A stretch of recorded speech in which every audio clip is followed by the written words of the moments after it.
Değişik bir konuyla geldim karşınıza. Bu tarz videoları istiyorsanız eğer yorum yazarsanız sevinirim. Temmuz 2016 dergisinden beyaz elbisenin modelini yapacağım ama yanındaki parçayı yapmayacağım. Bu modeli sayfada buluyorum ve parçalarını kalıp kağıdında bulup çizgileri takip ederek bu şekildeki şeffaf bir poşete kalıbı çıkarıyorum. Kalıbı çıkarırken tek tek numaralarına dikkat ederek çıkardığım kalıbı makasla kesip hazırlıyorum. Kalıbım hazır. Kumaşımın ters yüzü dışta olacak ve düz yüzü içte olacak şekilde katlıyorum. Önce arka üst bedeni çıkarıyorum. Sonra ön bedeni çıkaracağım. Kalıbım 3 parçadan oluşuyor. Arka beden, ön beden ve alt etek olarak. Kalıbımı bu şekilde sabunla çizdikten sonra makasla kesiyorum ve çıkarıyorum. Tüm kalıpların parçalarını böyle kumaşa yerleştirip çizdikten sonra keserek çıkarıyoruz. Hepsini bu şekilde ayarlıyorum. Bu da etek kısmı. Elbisenin alt kısmı. Elbise 2 bölümden oluşuyor. Pens kısmını kesmemişim. Pens işaret yerini alıyorum. Etek boyunu ayarladıktan sonra kalıbımın kenarlarından yine sabunla çiziyorum ve 1 santimden dikiş payı bırakarak kesiyorum. Bunu mutlaka dikiş payını unutmadan kesin arkadaşlar. Şimdi ön eteği kestim ve arka taraf için bir tane daha kesiyorum. Eteğin arka parçası orta dikişli oluyor. Ön parçası orta dikişsiz oluyor. Bunu da göz önünde bulundurun.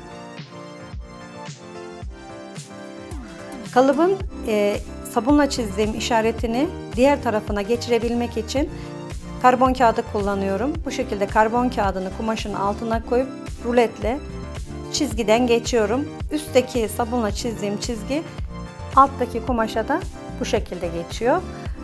Bu yöntem çok pratik. Sizler de bu şekilde deneyebilirsiniz. Her tarafının işaretini aldıktan sonra şimdi pensleri tutturuyorum. Ön eteğin penslerini elimle tutturuyorum. İğneliyorum yani. Yine arka eteğinde pens yerlerinden tutturup etek kısmını hazırlıyorum. Arka bedeninde, ön bedeninde her ikisinin de yine işaretlerini bu şekilde karbon kağıdıyla alıyorum. Karbon kağıdı yıkandıktan sonra leke kalmıyor, çıkıyor. Hiç merak etmeyin. Yine ön pensleri ve göğüs penslerini kapatıyorum elimle.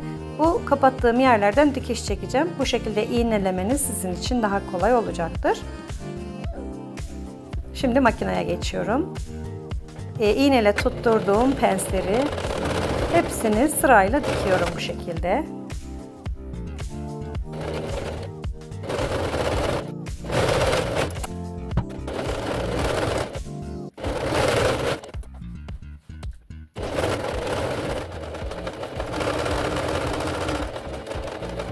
Tüm dikişlerini diktikten sonra kumaşın fazla kısımlarını makasla temizliyorum.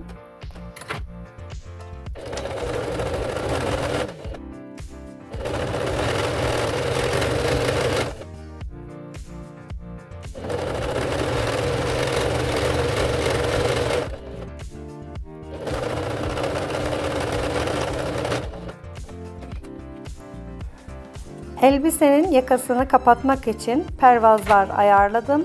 Pervazları ütüledim. Şimdi pervazları yüzü yüzüne gelecek şekilde yan dikişlerden birleştiriyorum.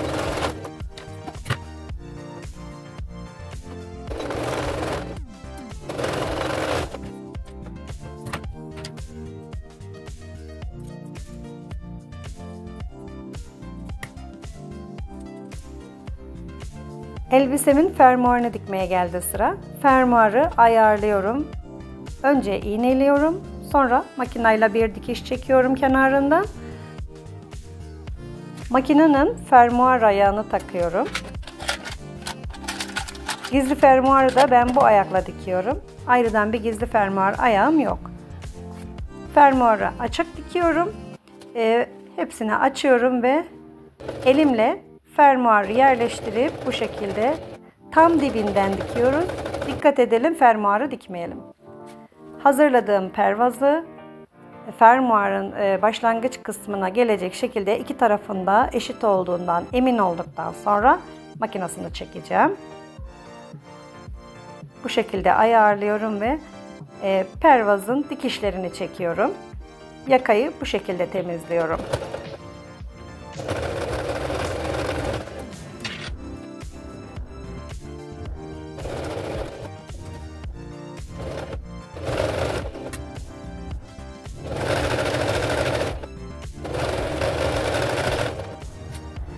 Dikiş işlemleri bittikten sonra ütüleme kısmına geçiyorum. Elbiseyi bol buharda güzelce önce arka tarafından dikişlerini ütüleyerek sonra da ön tarafından bir ütü bastırarak parlamayan bir kumaşsa önden ütüleyebilirsiniz, sıkıntı yok, ama parlayan bir kumaşsa mutlaka bezle ütüleyin. Dediğim gibi yine önce arka kısmından, ters kısmından ütüleyeceğiz. Dikişleri iyice bastırdıktan sonra ön kısmından da bir ufak ütü geçebiliriz. Etek boyunu da ayarladıktan sonra elbisemiz hazır ve bitmiş hali bu şekildeydi. Elbise dikerken seçtiğimiz kumaş çok önemli.